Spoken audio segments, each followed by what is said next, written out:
This morning on BRN, stop the scamsters from ripping off our veterans with fake charities.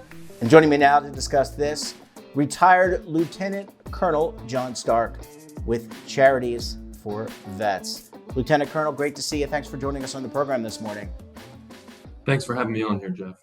Yeah, we're talking about an op-ed piece that you recently wrote about veterans charities and the fact that there may be scams.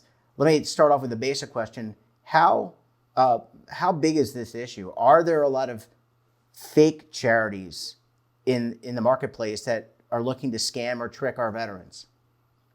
There have been over time. The public is a lot better prepared to deal with that and are aware of that possibility. So it's probably less in number, but it does happen. Really, the part about the scams in the article that was out there was to get people's attention. The bigger problem is the lack of efficiency in this multi-billion-dollar industry, if you would let me say it that way. It's not really an industry because it's not supposed to be for profit, but unfortunately, a lot of organizations, individuals are making profits within the cover of nonprofit.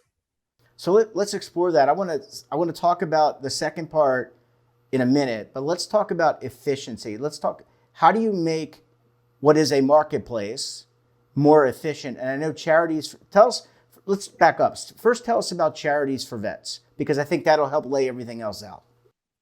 Charitiesforvets.org is a agency that rates charities that purport to give money to veterans. And it rates them on a pass-fail scale of either not recommended because they've failed something, recommended because they are sufficiently efficient, or highly recommended. Those are the ones that we believe are the best to give your money to, and they will use most efficiently the money that is given to them.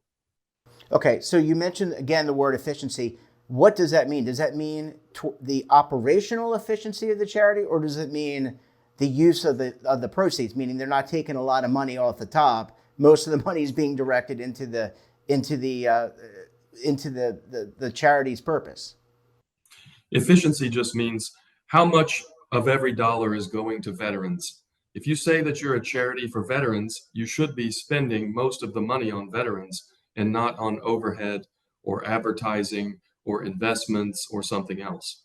So that's what we mean by efficiency. We're not talking about yet, we're not talking about the effectiveness of the money spent. We're just talking about how much of it is being spent. We do plan in the near future to change the rating to also include the effectiveness of the money spent. But right now we don't have that capability. We're just talking about how much of it is pure percentage going towards veterans. Lieutenant Colonel Stark, when it comes to, you also mentioned that there may be some individuals out there who are not using these dollars efficiently, and I think that's one of the areas that Charities for Vets is focused on. Do you have an idea as to why they're not being efficient with the dollars? They're probably doing a lot of marketing and a lot of advertising.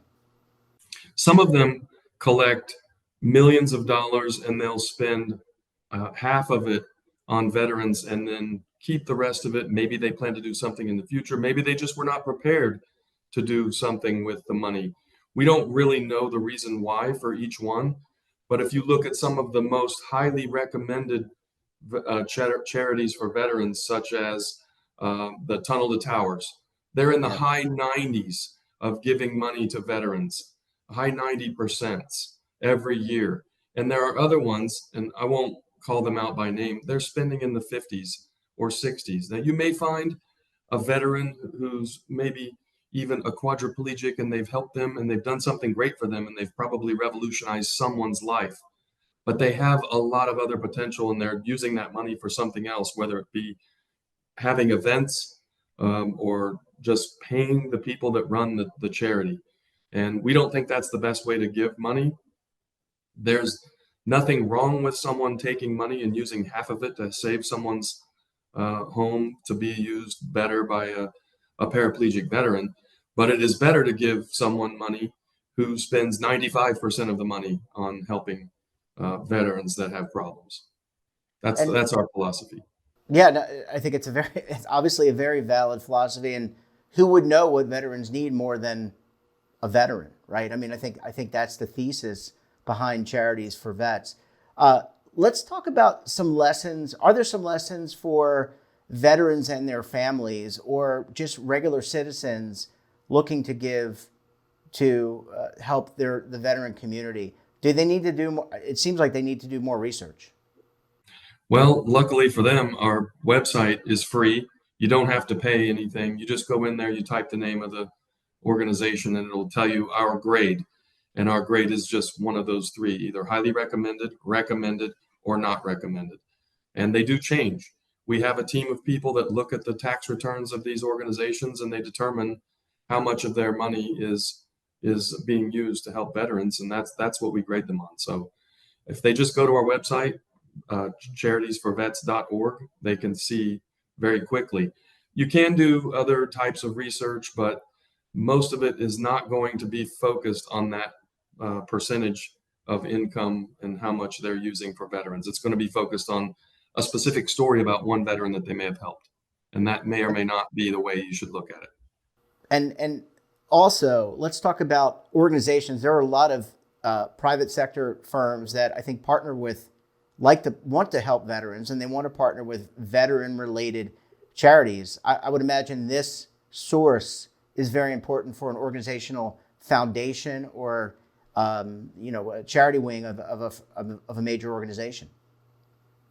Yes, there are a lot of big companies that want to have an association with veterans, and they don't know where to start, and they may just through friend of a friend get attached to some organization that has not happened to be highly recommended by us, and we would encourage them to do so. The goal of our organization is not to block donations for any of these charities. It is to help improve the efficiency by funneling more dollars towards the highly recommended ones who most efficiently use their money. And lastly, Lieutenant Colonel Stark, in terms of the future, I think you talked about future grades. How will Charities for Vets continue to improve its product, its information, in helping users assess the efficiency of the marketplace? I'm not sure what the criteria will be, but we have a team of people looking at the same ones who look at those tax returns may not be the right ones to look at the efficiency of or the effectiveness of how the money is spent. If people are spending 98% of their money towards veterans and it's not effective, that won't be good either. We realize that. So we want to get a deeper dive into how they actually spend that 98% and what it goes for. But I would encourage anyone who's interested in donating to veterans, look at charitiesforvets.org and just type in some names. You can look at which ones are highly recommended, and you may be surprised at what you find there. But it is right now the best way to go through and find the most efficient use of your money that you want to donate to help veterans. And I encourage people to do so. There's a lot of people out there that need help. Absolutely. Lieutenant Colonel Stark, it's so great to see you. Thanks for joining us, and thanks for all the great work you and Charities for Vets are doing. Thank you for having us on here. And just as a closer, I don't get any money from charitiesforvets.org. All of the members of the Board of Advisories, we are veterans who do this for free because we think it's a good cause. And thank you for letting us have a voice. Absolutely. And don't forget to subscribe to our daily newsletter, The Morning Pulse, for all the news in one place. Details, of course, at our website. And we're back again tomorrow for another edition of BRN. Until then, I'm Jeff Snyder. Stay safe, keep on saving. And don't forget, roll with the changes.